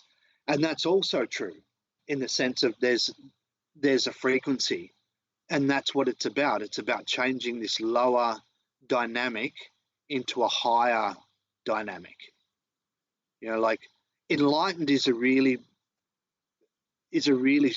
easily used word at the moment, quite a strong word. And people say, like, what is enlightenment? Well, first of all, you have to be grounded fully to become enlightened. Sitting down meditating for 10 hours a day is an indulging more than anything, but that's not enlightenment. Enlightenment's when you go up against a problem that sends you into a rage, and then you're okay with it. And you can understand that the person that's the other side of that problem is just a soul that's suffering, and you want to help them. There's your enlightenment. Yeah. You're helping something that before would set you off and you want to kill someone. So it's this proactive, well, what I deem as a proactive encouragement for humanity to get better, to be better people, to be nicer to ourselves, nicer to our people, and build a better culture. Which really only comes from your communication to another human being. Yeah. And isn't that what this 3D to 5D ascension, isn't that a big part of this change, is that we're moving past that place and that world where we attack each other and we're judgmental and we're setting each other off and we're getting enraged at other people? Isn't it partly to do, in my simple understanding, but partly to do with moving into a place where the people are supporting each other, loving each other, cherishing each other, allowing each other to flourish, and not spending time on those low frequency negative emotions and reactions? Yep. Is that part of... Exactly. Yeah. Would you be able to explain a little bit about that shift, that 3D to 5D shift? Because I'm really only learning about it now, and I'm sure there's lots of listeners out there who aren't sure what it means either. Some people, like I've been hassled that it's this rapture. Everyone talking about the rapture. All of a sudden, the soul's going to leave the body. Yeah. To me, and my educated guessing is it's more the opposite. When we start to become really grounded into our bodies, we're not so much in our minds. Like the mental awareness and emotional awareness and body awareness are three different ways that we perceive and interact with the world. So when we're coming from the mind, it's from a very weak point of position. The mind, even when it's got an answer in front of it, will still ask questions or doubt. The body's intelligence, it speaks through intuition, and that's about knowing. You don't need to qualify the knowing. You just know yes, you know no, you know right. And even though you can't figure logically out why it's right or wrong, there's this dead set knowing, this gut feeling. So the more we are towards the body awareness, and the more that we actually start to become connected and aware of this energetic, invisible aspect of ourselves, then that's when we start to see the perception change, right? So your 5D isn't going to be, oh, we're going to disappear all of a sudden, you're in heaven looking at God. The 5D is going to be that you're walking around the streets and you're able to perceive who's going through what in terms of feeling. That whole telepathy, question of telepathy and mind speak moves into that area because we're functioning at a higher frequency. So if that higher frequency is grounded, you're like your aura will be stronger, or maybe you see other people's energy. You see, if you can see their hara line and this kind of phenomena, that's where you're getting to more towards the 5D. Because it's not so much we're leaving it or we're leaving here to go to it, we're grounding it down to us. So one thing that's taught in Buddhism is that, it spun me out when I was younger that here's the Tibetan Buddhists and they don't believe in God at all. And I'm thinking, from my limited perspective back then, I thought these are the most spiritual people on the planet and they don't believe in God. So when I, took it to my Lama, he said, well, to believe in God, is it separate from you? Because if you believe in God, you've just separated yourself from the universe, from everything. So you need this figurehead where the Buddhists, they don't believe in God. So you might be saying a 7-line prayer to Padmasambhava, but at the same time that you're saying this 7-line prayer, you're imagining or feeling the image of him manifesting in or around you.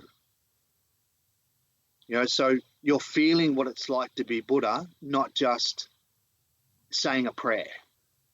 It's that grounding of that essence or that frequency, which then flows through our actions and decisions and reactions to the world.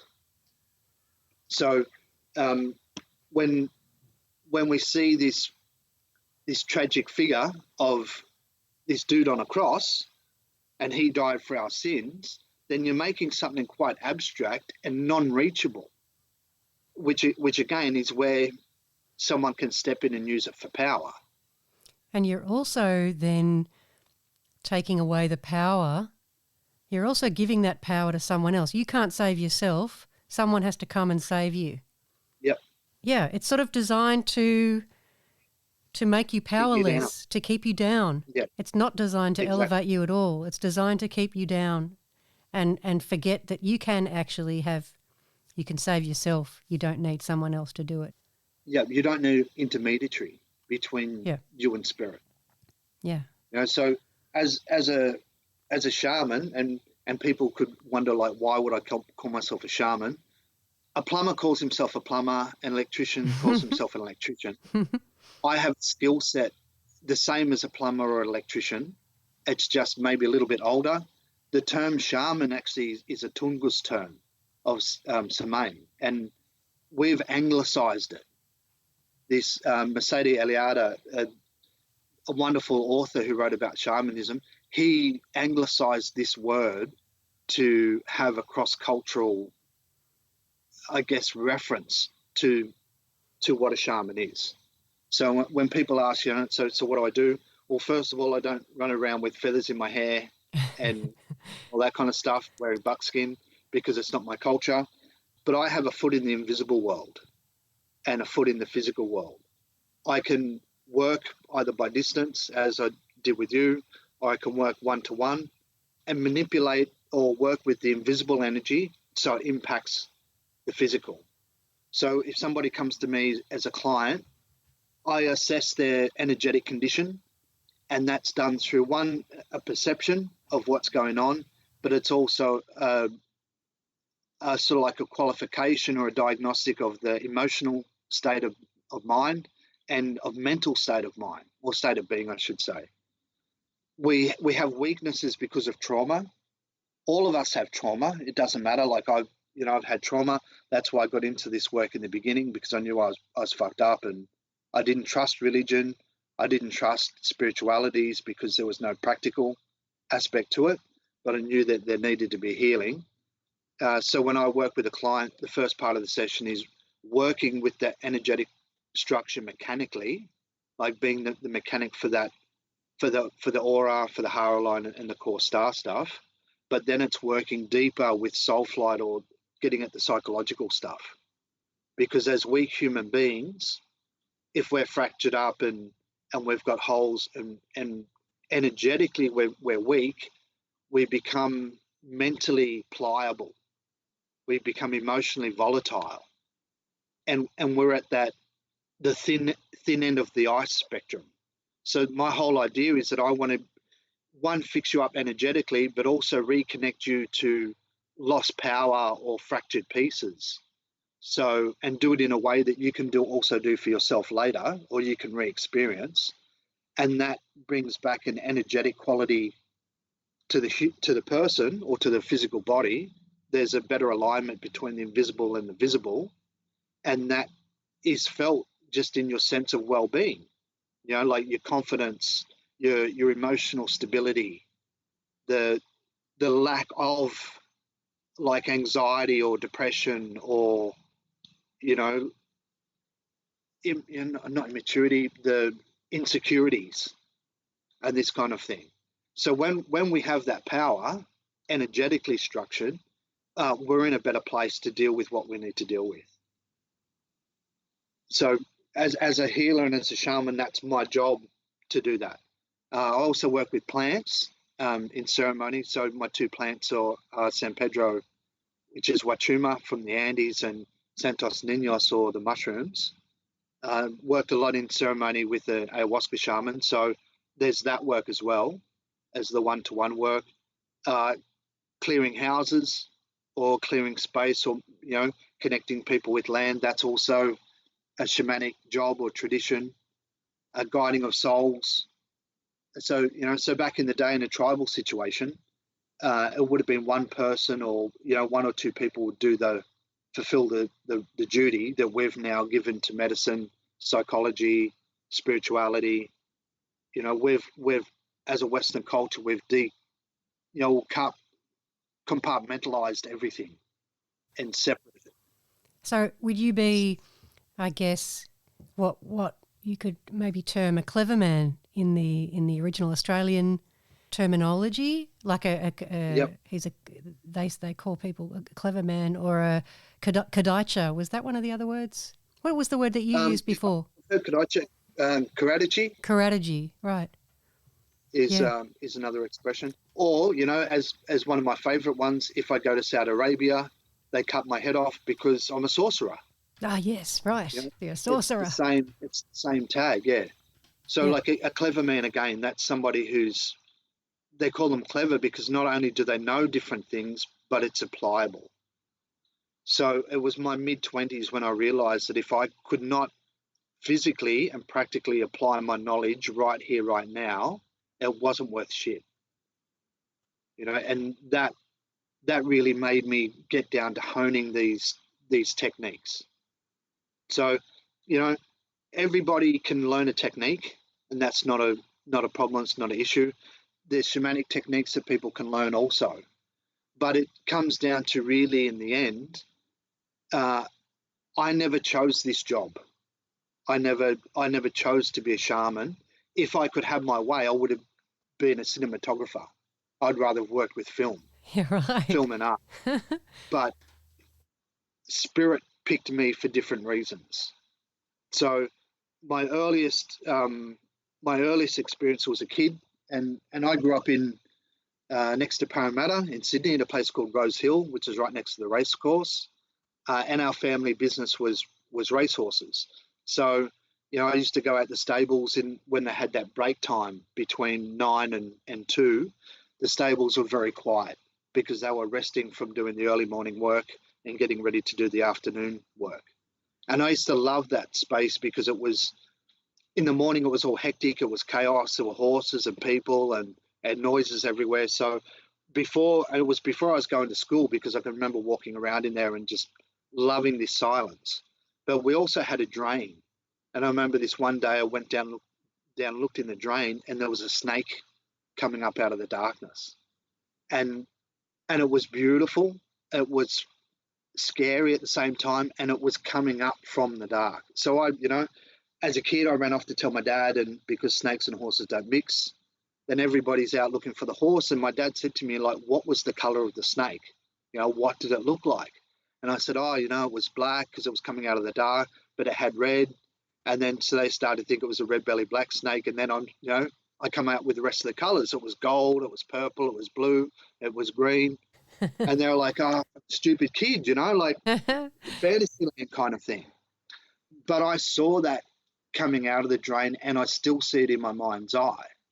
So when I did meet Gabu and I was introduced to Gabu, he recognized something in me also.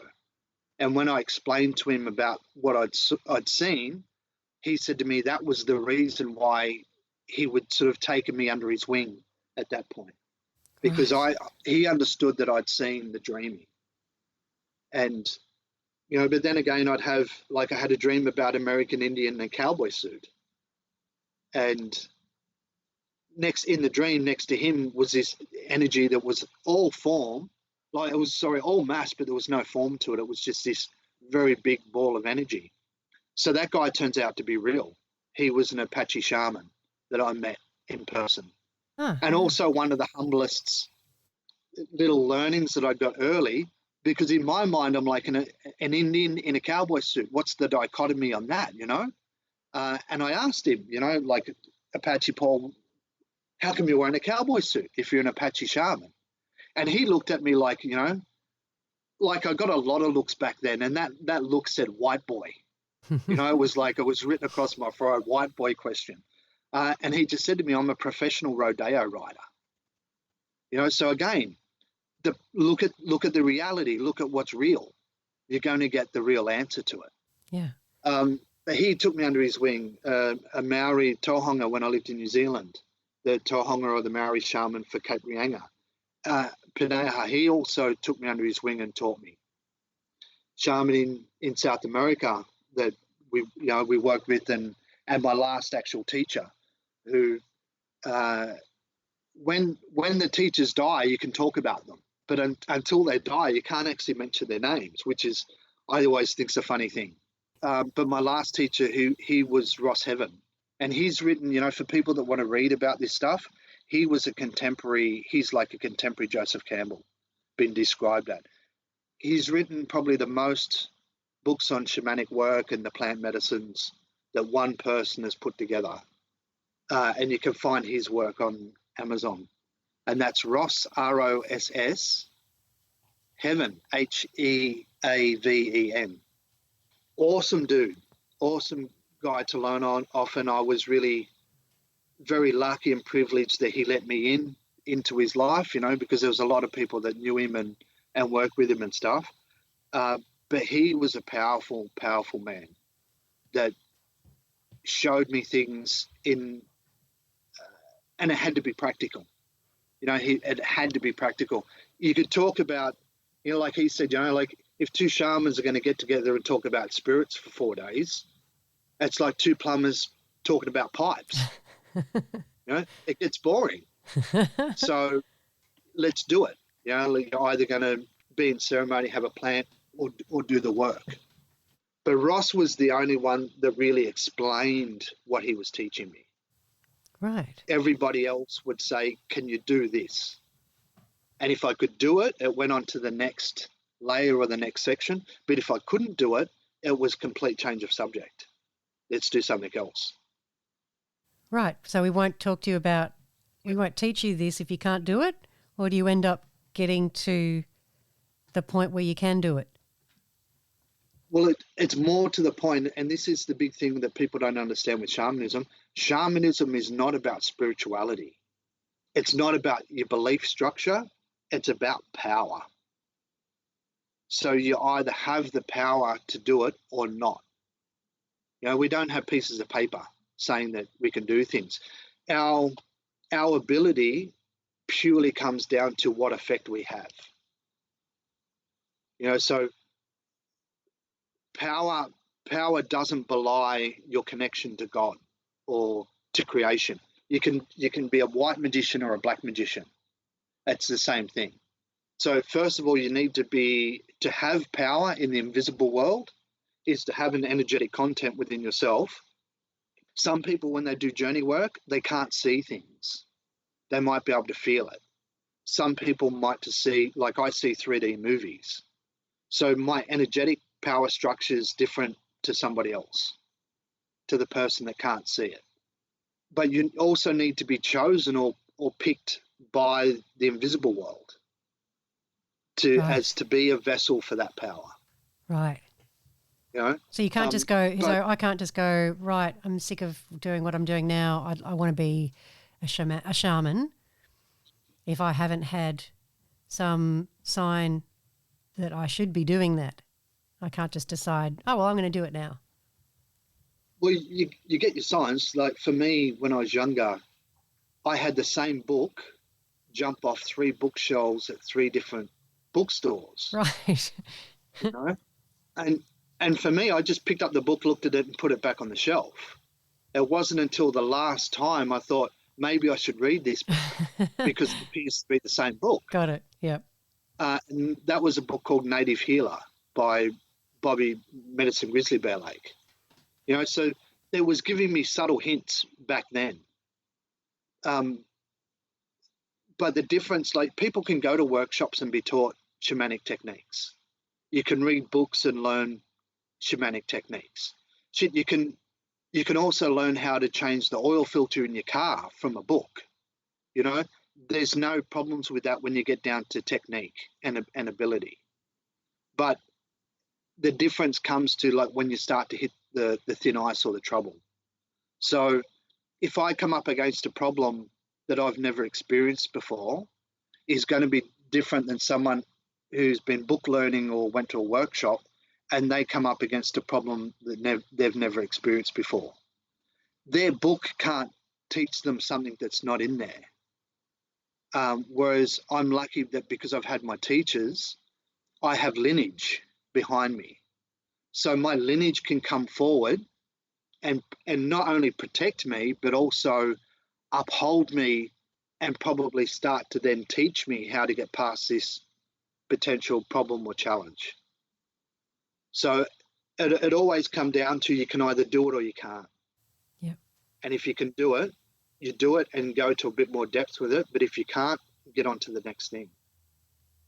Right. So as Gabu explained, the 30 young kids that try and become clever men, the 3 that are alive at the end are the clever men. Right.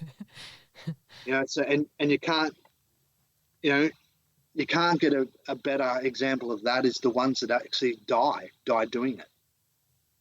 They weren't strong enough to be the shaman. So, but people can train for it, and depending on, for me, there's 2 factors. I'm a strong believer in reincarnation, so I know that I've done this work before, and I have a certain kind of grace to the information and maybe the ability or the technique. But I also know that I've been picked from I've had this exterior greater or spirit, whatever you want to call it, this exterior thing come and touch me and say like, look, I know what you want to do, but you now have to start doing this. Which is kind of cool. It's not boring. I'll give it that. And you said it was a 12-year apprenticeship.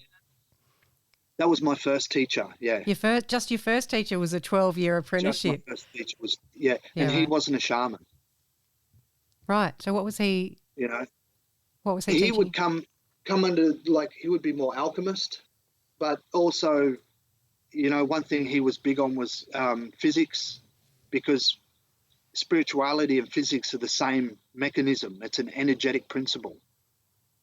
So physics explains a lot about things. Just your basic logic and figuring things out. We're also into the old world archaeology, which in Australia there are a few sites that are ancient sites that are non-Aboriginal. Mm-hmm. It comes into an older history that needs to be sorted out and have context. But he gave me a really good foundation of spirituality. Like the first thing that he really hammered me about was like the respect that you have to have for the feminine. You really have to respect the feminine, because it's the feminine that gives the masculine the gifts. So Mother Nature will give mankind the gift, let alone it's the woman that gives birth to the baby. So, like I said, he was more the alchemist, the science of the opposites, as well as other practical things. But yeah, that was 12 years apprenticeship, which again, a lot of people that want to learn from me now, and they ask if they can be apprentice. And the first thing I ask is, are you willing to do 12 years work and not touch anyone with your new tools and your new toys? And invariably they say no. It's like, well, you've just failed the first part. And secondly, as a shaman, being all these years, we know now that anybody who wants to be a shaman, usually not. It's the people that don't want to be shamans. They're usually the ones that are the best. Yeah, because so maybe if either, someone wants to be a shaman, maybe it's for the wrong reasons. They want, because it's you can become a power. very powerful person. Yeah. Yep. And they might want, and anyone lusting after power, you've got to go, hang on a sec. What are their motivations? What's their objective? Well, yeah, power is a tricky thing. If you don't have it, people that tend to not have it will try and gain it over other people. Yeah. Positions of power. Whereas people that have power, they're the ones that they're not doing anything. They don't need to show it. They don't need to explain it. They don't need to, there's no show pony with it, because they know what they got. Like the old adage, the guy that says he's going to hit you, he won't hit you. The guy that's got the power to, he's not going to say anything. He's just going to land one on your jaw. Mm-hmm. Yeah. So a lot of people want to become something also. It's like a search for identity. And in the 90s, there wasn't so much anything about it, but now with shamanism, you have yoga shaman, Pilates shaman, like Tantra shaman, all these kind of labels that have been added, or the word shaman gets added to it, which to me it's just this anglicized version. Like people say, what are you? If I say, well, I'm a connected invisible, that gets a little bit abstract. Yeah. If I say I'm a clever man, that sounds like, so you're a smart ass. But you say shaman, and they usually have a vague idea, if not witch doctor. Everybody knows what a witch doctor is. Yeah. Witch doctor. Medicine man, would that be the same thing? Or is that maybe more physical ailments? Medicine man is also more healer role, but that'd be someone that works with plants also. But your prayer can be your medicine. The plants can be your medicine. Your healing ability might be your medicine. So there's different qualifications. You could just be a ceremonial shaman or a sweat lodge shaman. So you don't do anything except sweat lodges, but you're a sweat lodge shaman. It's where spirit will take you and not only become a teacher or a guide to you, but it becomes a physical process of your life. You start living in multi dimensions. Yeah. Which is interesting. It's an interesting way to live. Was there anything else that you wanted to share with the Yowie Central listeners? Just basically, even though it could be tough times, don't give up hope. Know that there are ways out. And basically, everybody has got an opportunity. We don't always have to struggle. We don't always have to suffer. One of the biggest things I can say is that if you define your life by the battles that you've been through, by the people that have fucked you over, by the hurts and all that kind of stuff that you can't change, you're just defining your life by that. It will never be anything more than that. So, as the Russians have an expression, make peace with it and move on.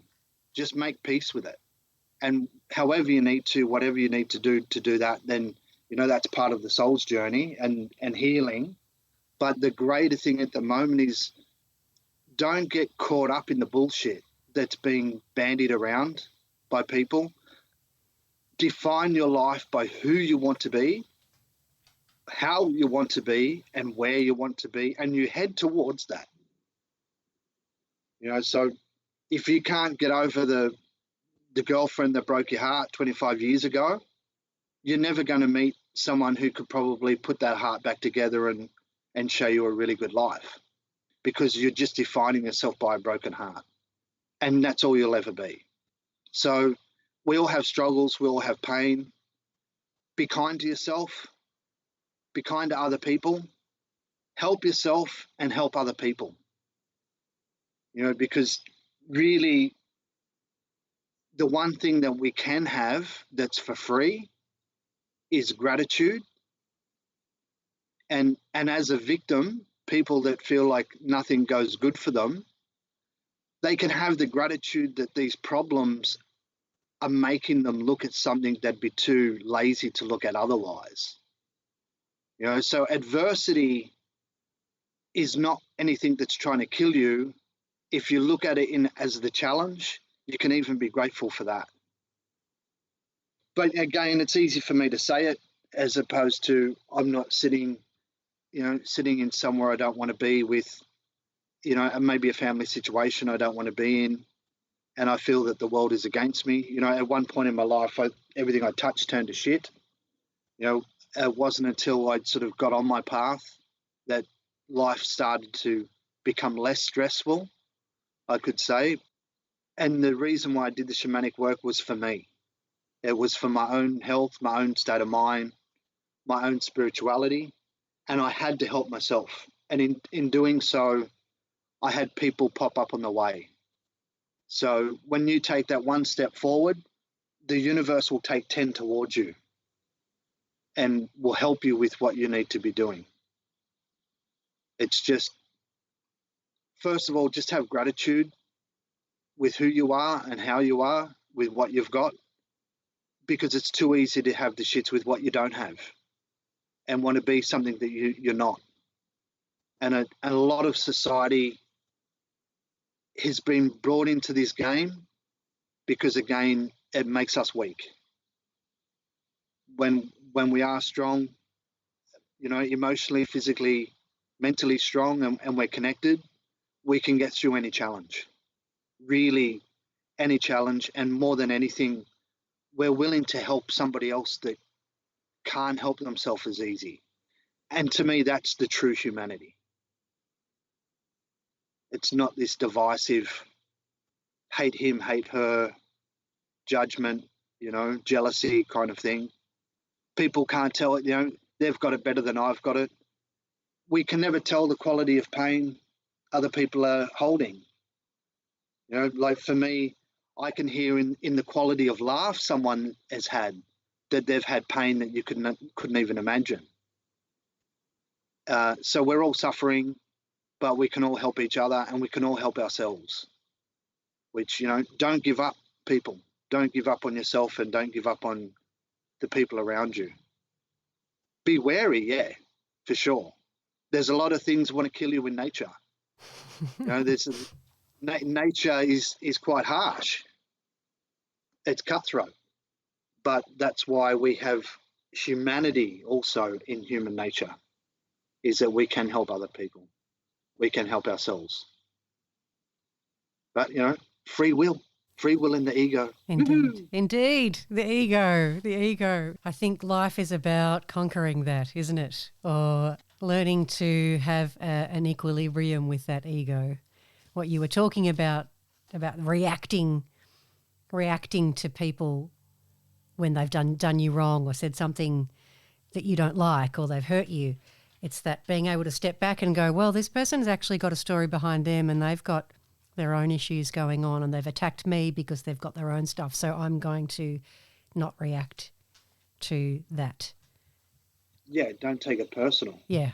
The whole thing, like a lot of people say death of the ego, and to me that's an incorrect statement because we need the ego. Anyone that is going to tell me they don't need their ego or they're trying to kill their ego, the first thing I ask them is, do you look left and right when you cross the street? Because that's survival and that's what ego's about. It's just the soul is so benevolent, it will never tell the ego that the ego is just a servant. You know, the ego has to find out its own way. So like, you know, Ross used to say to me, for our job, the job as a shaman, we need to be the, people talk about the path of least resistance. You have to become the path of least resistance. As a shaman, as an exorcist, I have to become the path of most resistance because these things are going to eat me. You know, they're going to want to try and get in my head. So I need to have my ego to identify and, first of all, know who I am.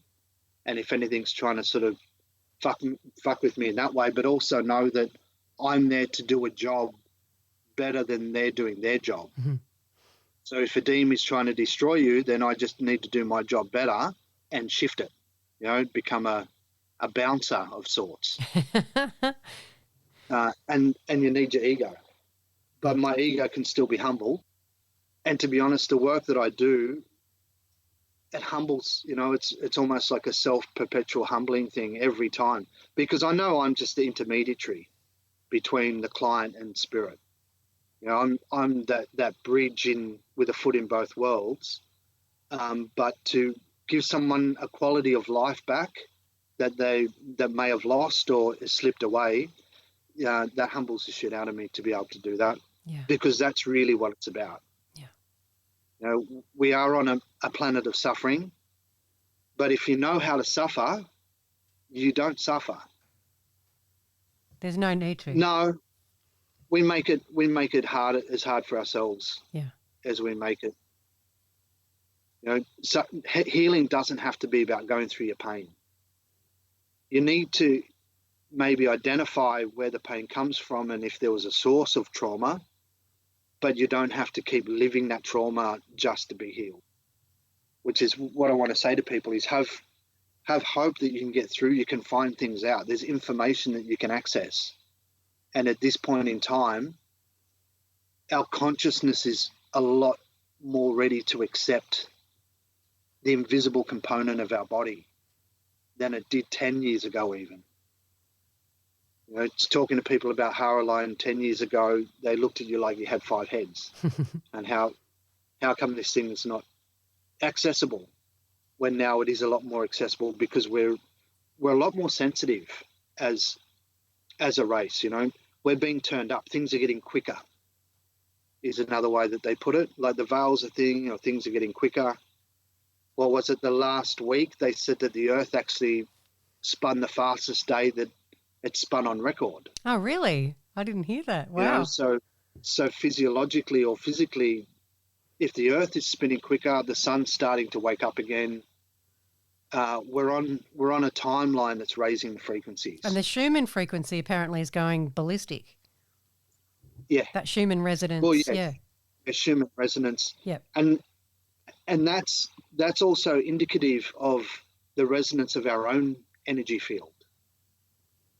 You know, so if Shaman's going up, by proxy, we're also going up. Mm-hmm. You know, people are more opening up to spirituality. People say, you know, people are waking up, becoming more conscious. These are the byproducts of the energy being raised. Yeah. And there's 3 basic books that you can get that were written by a NASA physicist and a lady that worked for NASA. Her name is Barbara Ann Brennan, and she wrote 3 books like that are like ages old. One's called The Hands of Light, which is your basic introduction to the body mechanics and the aura and healing and all that kind of stuff. Then you have a book called Light Emerging, which is a little bit more in depth and becomes like a workbook for healers. So you can work on yourself. And then the third book is called Core Star Healing, which is basically all the information that she left out of the first 2 books. Right. So really good information. But again, if you want to get into the healing game and all that kind of stuff, you want to help people, do yourself first. You've got to work on yourself first. 1, you get experience. 2, if you can get a teacher, it's not all just coming from books. You're going to get the distilled knowledge from your teacher, which is, again, why lineage is important. You get distilled knowledge of that. It's not just you're paying for workshops or whatever. But when you do work on yourself, you have the only way I can describe it is that you come up with your own mythology. You have your set of symbolism or how you work, you interact with spirit. It's a good thing to be able to help people, but if you're not trained, helping people, like a little bit of knowledge can be dangerous. If you start playing around, you can take things off people that you can't see or identify, and that starts to eat you. Then you're going to end up in not such a good place. You can't help people, or at worst, you could start spreading an entity also by taking it from somebody and then working with other people, and you start putting it in. So you need training. You really do need training, and it doesn't happen in 6 months or 3 months. And that'll make me unpopular with a lot of people, because everybody wants to run just as they've learned to crawl. But you forget that even when you're learning to walk, how many times do you fall over? It's just not something that you know how to do properly. So when you fall over in this kind of business, that's usually how you learn. You learn lessons, because, again, it comes down to the practical. But, another story. We'll do another episode for the exorcism and the ghosty stuff, because there's a lot of, I say funny stories, others say wouldn't, but I'm a bit different like that. Oh, you've told me a few, and I was absolutely enthralled and loving listening to them. So that's kind of why you've wetted my whistle, and I want to hear more. And I'm sure the listeners out there would want to hear it too. So we'll have another chat. The faith topic for exorcism. First up, people they come up and tell you, like, oh, I don't believe in demons. And within 30 seconds, they're saying, but I had this experience. What did you think? Yeah. So I think it's quite funny in that respect.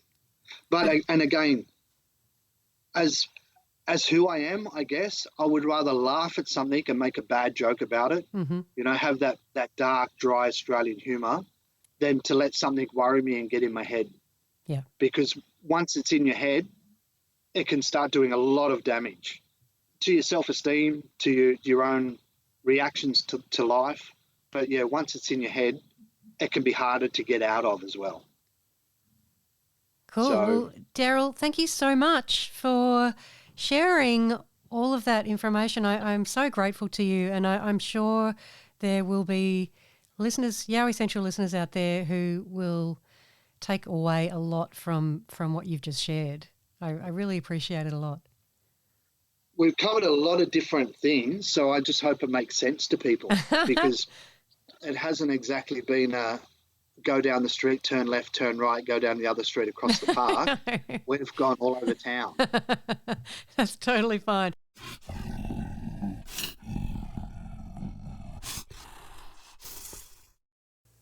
And that was the amazing shamanic healer, Darryl Guy. I'm not sure if Darryl is listening, as he doesn't really like listening to his own voice, but Darryl, thank you so much for sharing your stories and your wisdom with me and with the Yowie Central listeners. I'm so grateful to you. I'd just like to express how deeply grateful I am to everyone who shared their stories and their knowledge and their wisdom with me this year on the show. And I'd also really like to express that deep gratitude to you, each and every one of you who's listening now and who's listened throughout the year. You've lifted me up when I most needed it, and that has meant so much to me in what's been probably one of the toughest years of my life. I'm sending you all a big, warm, fuzzy hug, and I'm also sending you all the loving energy that I've got. I'm wishing you a beautiful, happy and content and joyful solstice and Christmas season and New Year. I have some remarkable witnesses and guests lined up for you next year, so please tune in next January.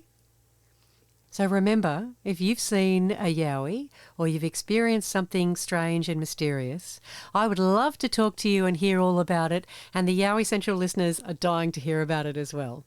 So get in touch with me via yowiecentral@gmail.com or via the Yowie Central Facebook group or via Messenger, and you can even send me a message on Instagram and on Twitter.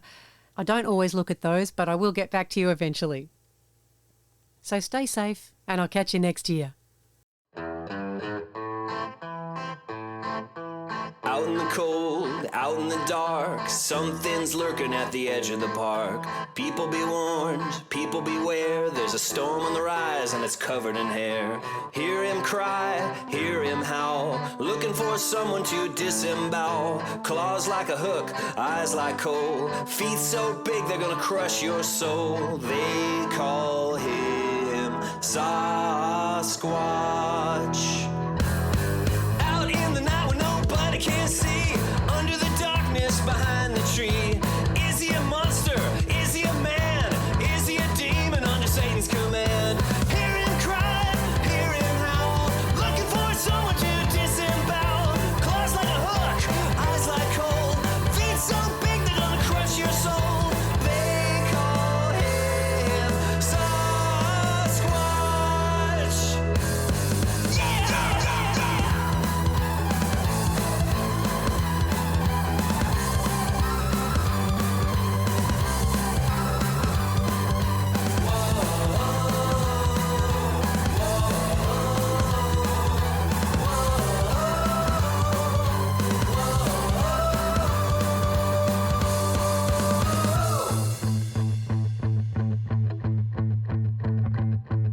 You might be rich, you pretty young thing, better hide the glint of your diamond ring. Your fancy jacket won't be worth a dime when you're sucking the blood right out of your spine. Hear him cry,